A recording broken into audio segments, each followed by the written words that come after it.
ದಿನಾಂಕ 14ರಂದು ಜನಸಿರಿ ಫೌಂಡೇಶನ್ನ ಸಾಂಸ್ಕೃತಿಕ ನುಡಿಸಿರಿ.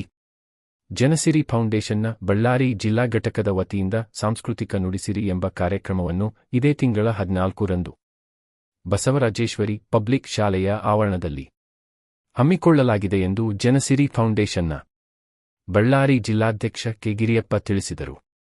ಬಳ್ಳಾರಿಯಲ್ಲಿ ಭಾನುವಾರ ಸುದ್ದಿಗೋಷ್ಠಿ ನಡೆಸಿ ಮಾತನಾಡಿದ ಅವರು, ನುಡಿಸಿರಿ ಕಾರ್ಯಕ್ರಮದಲ್ಲಿ ವಿವಿಧ ಕವನ ಸಂಕಲನಗಳ ಲೋಕಾರ್ಪಣೆ ನಡೆಯಲಿದ್ದು, ವಿವಿಧ ಕ್ಷೇತ್ರಗಳಲ್ಲಿ ಸಾಧನೆಗೈದ ಸಾಧಕರಿಗೆ ಪ್ರಶಸ್ತಿ ಪ್ರದಾನ ನಡೆಯಲಿದೆ.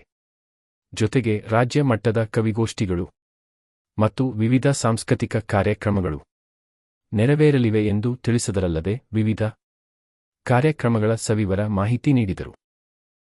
ಜನಸಿರಿ ಫೌಂಡೇಶನ್ ರೀ ಬೆಂಗಳೂರು ಪ್ರಾಮಾಣಿಕ ಮನಸ್ಸುಗಳ ಸಂಗಮ ಬಳ್ಳಾರಿ ಜಿಲ್ಲಾ ಘಟಕದ ಜಿಲ್ಲಾಧ್ಯಕ್ಷರು. ನಾವು ಡಿಸೆಂಬರ್ 14, 2025 ಬಳ್ಳಾರಿಯ ಹೆಸರಾಂತ ಶಾಲೆಯಾಗಿರ್ತಕ್ಕಂಥ ಬಸವರಾಜೇಶ್ವರಿ ಪಬ್ಲಿಕ್ ಶಾಲೆ ಅನಂತಪುರ ರೋಡಲ್ಲಿ ನಾವು ಜನಸಿರಿ ಸಂಸ್ಥೆಯ ವತಿಯಿಂದ ನನ್ನ ಸ್ವಚ್ಛಲ ಕವನ ಸಂಕಲನವಾಗಿರ್ತಕ್ಕಂಥ ಮಿಡಿದ ಭಾವ ಪುಸ್ತಕ ಬಿಡುಗಡೆ, ನೆಕ್ಸ್ಟು ಹಲವಾರು ಕ್ಷೇತ್ರಗಳಲ್ಲಿ ಸಾಧನೆ ಮಾಡಿರ್ತಕ್ಕಂಥ ಸಾಧಕರನ್ನು ಗುರುತಿಸಿ ಅವರಿಗೆ ರಾಜ್ಯ ಮಟ್ಟದ ಪ್ರಶಸ್ತಿಗಳನ್ನು ವಿತರಣೆ ಕಾರ್ಯಕ್ರಮ ಸಹ ಹಮ್ಮಿಕೊಂಡಿದ್ದೇವೆ. ಜೊತೆಗೆ ರಾಜ್ಯ ಮಟ್ಟದ ಕವಿಗೋಷ್ಠಿ ಕಾರ್ಯಕ್ರಮ, ಅದರ ಜೊತೆಗೆ ಮಕ್ಕಳ ನುಡಿಸಿರಿ ಅಂದರೆ ಸಾಂಸ್ಕೃತಿಕ ಕಾರ್ಯಕ್ರಮವನ್ನು ಸಹ ನಾವು ಹಮ್ಮಿಕೊಂಡಿದ್ದೇವೆ.